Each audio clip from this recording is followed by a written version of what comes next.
budaya langsung saja melanjutkan pertemuan yang kemarin, yaitu tentang manfaat melakukan puja.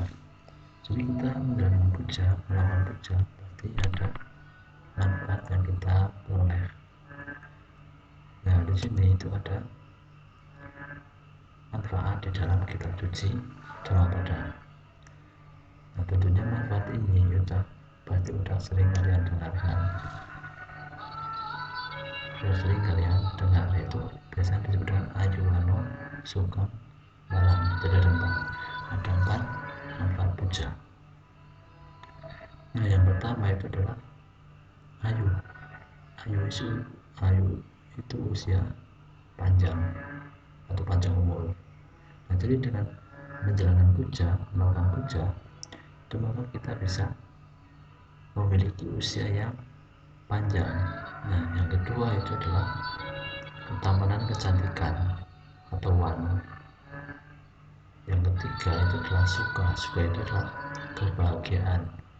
Dan yang ketiga dan yang keempat itu adalah bala atau kekuatan atau kesehatan. Nah, itu adalah empat manfaatnya. Jadi apabila kalian menjalankan puja dengan sungguh-sungguh, itu maka empat hal itu pasti akan kalian terima, kalian dapatkan tanpa kalian meminta. Nah, itu adalah manfaat puja. Terus yang selanjutnya itu adalah jenis-jenis puja. Nah, puja itu ada dua jenis puja, yaitu amisa puja dan pati-pati puja. Kalau amisa puja itu menghormat dengan materi. Materi di sini itu adalah benda. Nah, yang namanya benda itu udah pasti macam-macam. Bisa uang, bisa makanan, bisa baju, dan lain sebagainya. Jadi amisa puja seperti kita menghormat dengan memberikan materi itu benda. Tuh. Contohnya ketika kita menghormat Buddha, ketika menghormat Buddha itu Buddha udah balik banget. Kalau kita mungkin kalau Buddha masih hidup, kita bisa memberi Buddha makan, itu berarti bisa puja. Tapi karena Buddha udah parnibbana, nah itu bisa dengan cara mempersembahkan dupa di altar, lilin, bunga. Nah, itu termasuk amisa puja. Nah, terus contoh lain misalnya melakukan amisa puja pada orang tua kita, itu misalnya dengan cara kita memberi pakaian kepada orang tua kita, memberikan makanan kepada orang tua kita. Nah, itu termasuk amisa puja. Nah, terus jenis puja yang kedua itu adalah pati-pati puja atau menghormat dengan menjalankan ajarannya. Nah, contohnya kita misalnya menjalankan Pancasila Buddhis, menjalankan Antasila, menjalankan sila, berbuat baik. Nah, itu adalah contoh dari pati-pati puja atau menghormat dengan cara menjalankan ajarannya. Nah, itu adalah dua jenis puja. Nah, ini bab 4 itu kita udah siap. Tuh. Untuk budayanya kan materinya puja budaya, tapi kita bersingkat aja, kita bahasanya puja karena budaya. Pokoknya kita kalau udah tahu lah. Nah, terus yang selanjutnya kita akan langsung sambung ke bab terakhir atau bab 5. Nah, bab 5 kita akan membahas tentang agama Buddha dan pelestarian lingkungan. Jadi kita akan membahas bagaimana cara kita menjaga lingkungan kita menurut agama Buddha, dengan cara agama Buddha itu karena kita hidup itu nggak lepas dari lingkungan, makanya kita harus menjaga lingkungan. Kalau kita ingin hidup bahagia ya berarti kita harus menjaga lingkungan kita supaya menciptakan kondisi yang membuat kita menjadi bahagia itu. Nah, yang pertama yang A itu adalah ekologi dalam agama Buddha. Nah, di sini ada beberapa pengertian atau definisi ekologi. Yang pertama itu ada ekologi berasal dari bahasa Yunani, terdiri dari kata oikos artinya rumah atau tempat hidup dan logos yang berarti ilmu. Berarti artinya adalah ilmu yang membahas tentang tempat hidup kita, lingkungan kita, itu ekologi. Terus yang kedua yang menurut Kamus Besar Bahasa Indonesia atau KBBI itu adalah ilmu tentang hubungan timbal balik antara makhluk hidup dan kondisi alam sekitarnya atau lingkungan. Terus yang ketiga itu adalah baru menurut ajaran Buddha itu bahwa alam dan sekitarnya sebagai dharma dhatu, yaitu suatu kesatuan yang utuh. Ketika suatu peristiwa yang terjadi di alam ini akan berpengaruh baik secara langsung maupun tidak langsung. Nah, itu maksudnya adalah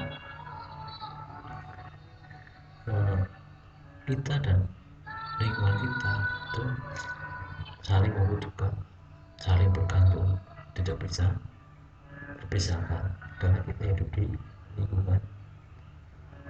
Makanya kita harus menjaga lingkungan kita. Kalau kita nggak menjaga, itu efeknya juga kepada kita. Misalnya aja kampanye kita membuang sampah sembarangan, nah itu efeknya kepada kita, lingkungan kita menjadi kotor, kotor, banyak penyakit. Nah, itu efek secara langsungnya itu. Makanya kita harus menjaga lingkungan. Kalau kita menjaga lingkungan, juga lingkungan akan memberikan hal yang positif kepada kita itu. Misalnya kita menjaga pohon-pohon, maka lingkungan juga akan memberikan kesegaran kepada kita, oksigen kepada kita. Nah, itu makanya kita harus saling menjaga. Terus yang kedua itu adalah, atau yang B itu adalah pandangan agama Buddha tentang makhluk hidup. Nah, ini dalam agama Buddha itu ada dua hal yang bisa dikatakan sebagai makhluk hidup. Nah, dikatakan makhluk hidup itu harus memiliki dua hal ini, yaitu adalah batin dan jasmani. Batin itu adalah, batin itu nama, jasmani itu rupa. Jadi namanya makhluk hidup itu harus memiliki batin dan jasmani. Contohnya kayak manusia dan binatang, hewan, itu ada batin dan jasmani. Batin itu maksudnya adalah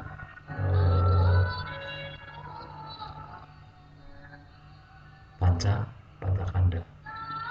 Mengenai panca kanda juga ada di semester 2 kalau nggak salah.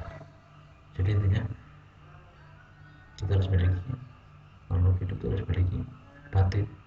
Jasmani udah pasti rupa atau wujud fisik. Jadi selain fisik itu ada batinnya, itu bisa dikatakan makhluk hidup. Jadi kalau sama Buddha yang dikatakan makhluk hidup cuma dua, binatang, hewan, binatang atau hewan, dan manusia. Nah, tumbuh-tumbuhan itu tidak termasuk makhluk hidup. Mungkin kalau di dalam IPA atau biologi itu tumbuhan termasuk makhluk hidup, tapi kalau dalam Buddha itu tidak termasuk makhluk hidup, karena tumbuhan itu tidak memiliki batin, dia hanya memiliki jasmani. Nah, itu adalah pandangan Buddha tentang makhluk hidup. Terus yang ketiga atau C itu saling bergantungan antara makhluk hidup dan lingkungan. Nah ini kalian bisa baca sendiri. Itu ajaran Buddha memandang bahwa semua fenomena yang terjadi di alam semesta akan saling mempengaruhi dan berinteraksi. Jadi kayak mirip yang penjelasannya tadi itu. Jadi kita dan lingkungan itu saling ketergantungan. Kita tergantung pada lingkungan supaya menjadi lingkungan yang sehat bersih itu juga tergantung pada kita atau manusianya mampu menjaga atau tidak tuh.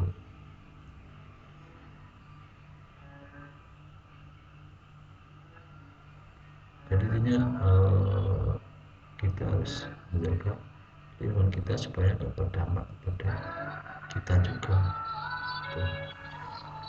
Kita maupun hewan atau intinya berdampak kepada makhluk hidup. Nah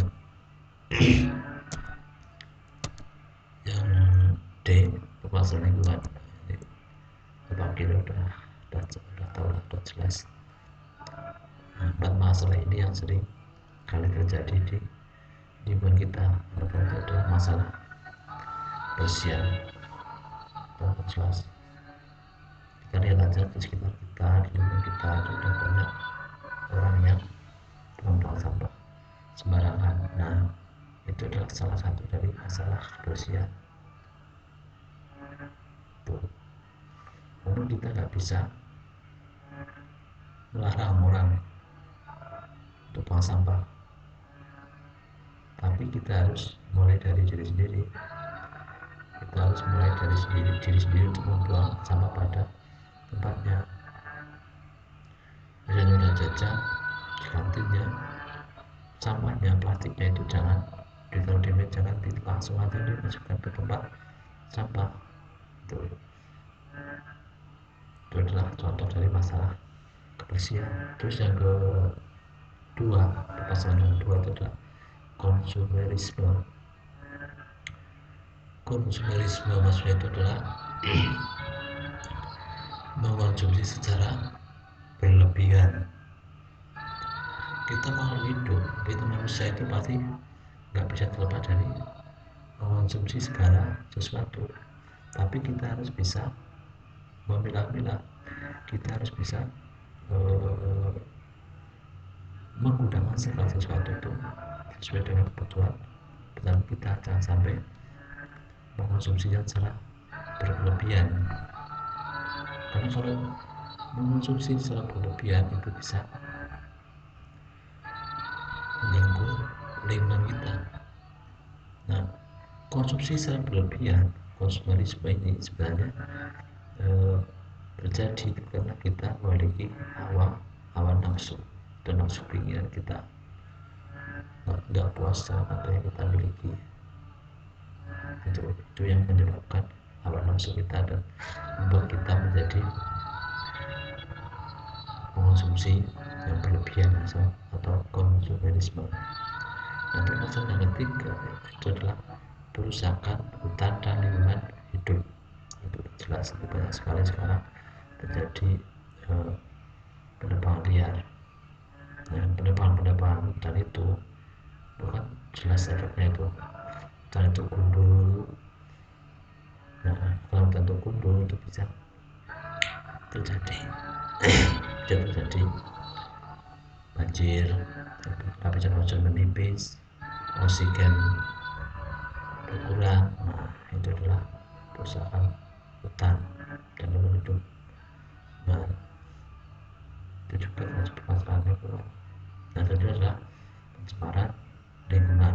Nah pencemaran ini itu sebenarnya ada kaitannya dengan kebersihan juga, tapi di sini lebih ditekankan kepada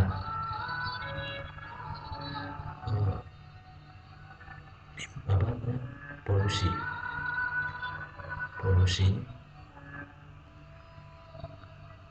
udara, atau misalnya pencemaran lingkungan karena limbah-limbah. Nah limbah-limbah itu bisa menimbulkan pencemaran lingkungan jadi nggak sehat. Nah, 4 hal ini adalah permasalahan lingkungan yang kerap kali kita jumpai. Bahkan sekarang itu pasti kita menjumpai ini. Itu makanya kalau kita belum bisa mengajak orang lain, terus kita udah bisa mengajak. Kalau belum ya kita harus mulai dari diri sendiri.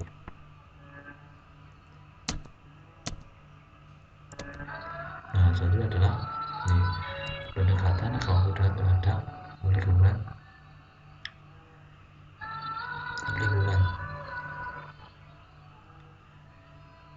Nah, pendekatannya itu sebenarnya adalah kita ditekankan kepada meta itu maksudnya cinta kasih sebagai wujud akhir kita. Berarti kita harus memiliki cinta kasih supaya bisa terwujud lingkungan yang sehat, bersih. Karena apabila kita memiliki cinta kasih, itu berarti kita selalu berpikir positif. Terus perbuatan kita, misalnya kita mau membuang sampah sembarangan, kita tidak berpikir.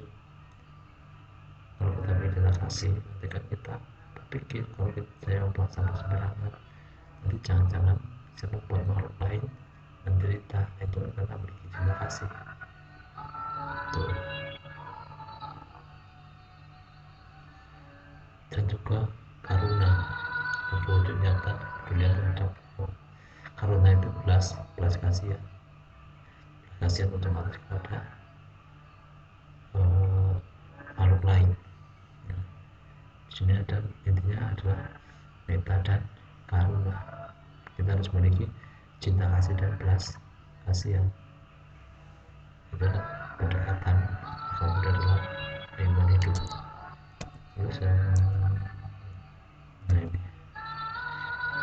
manajemen lingkungan dalam agama Buddha itu ada 5 manajemen. Nah, kalian bisa sendiri kalau bisa baca sendiri nih. Tuh ada pertimbangan kenyataan alam dan melakukan sebagai basis dan tujuan manajemen lingkungan. Kita mencoba untuk mempersatukan. Nah, intinya kalian baca sendiri. Kalau nggak jelas itu di buku PDF yang pernah Bapak bagikan itu ada. Itu nanti kita bisa berdiskusi lagi, karena sebenarnya 5 manajemen ini pun sudah kita pahami. Tuh.